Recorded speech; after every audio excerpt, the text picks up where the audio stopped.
আপনার রিজিক যা আছে যেখানে আছে, আপনি না গেলেও আপনারা জোর করে ধরে আয় কতটুক খেয়েছেন, যতটুক আপনার নামে বরাদ্দ।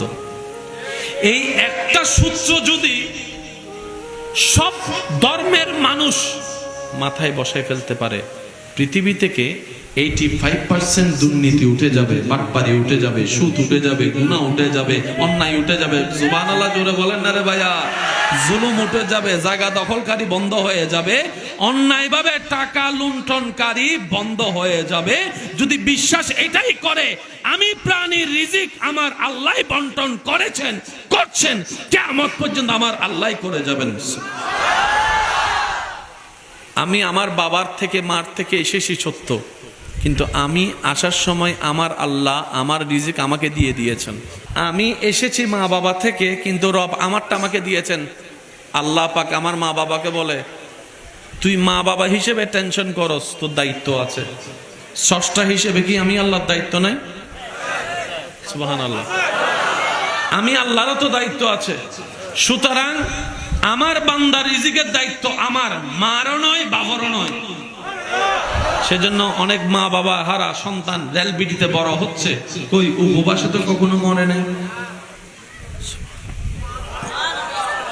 করোনাকালীন সব বন্ধ হয়ে গেছে, রাস্তা বন্ধ, দোকান বন্ধ, বাইরে হইলেই মায়ের।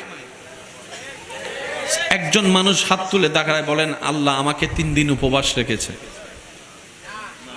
ভাইয়া কথা বলতে হবে ভাইয়া, আল্লাহ আমাকে 3 বেলা উপবাস রেখেছে।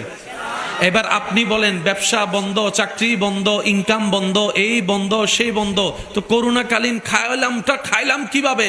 আল্লাহ পাক বলে যে আমি রব চাইলে পাথরের ভিতর থেকেও ফুল ফুটাইতে পারি।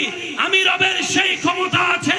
করোনাকালীন সময়টা তোদের সামনে দিয়ে আমি আল্লাহ তোদের ঈমানকে সত্য করার সুযোগ করে দিলাম।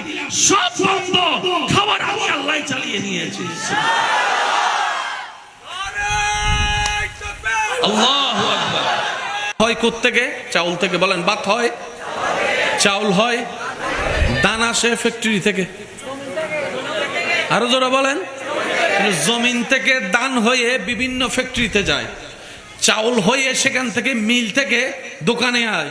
তো দোকান তো বন্ধ, দোকান খোলা থাকলো তো পকেটে টাকা। করোনাকালীন সময়ে যা জমা ছিল সব তো 3 মাসেই, জোরে বলেন না।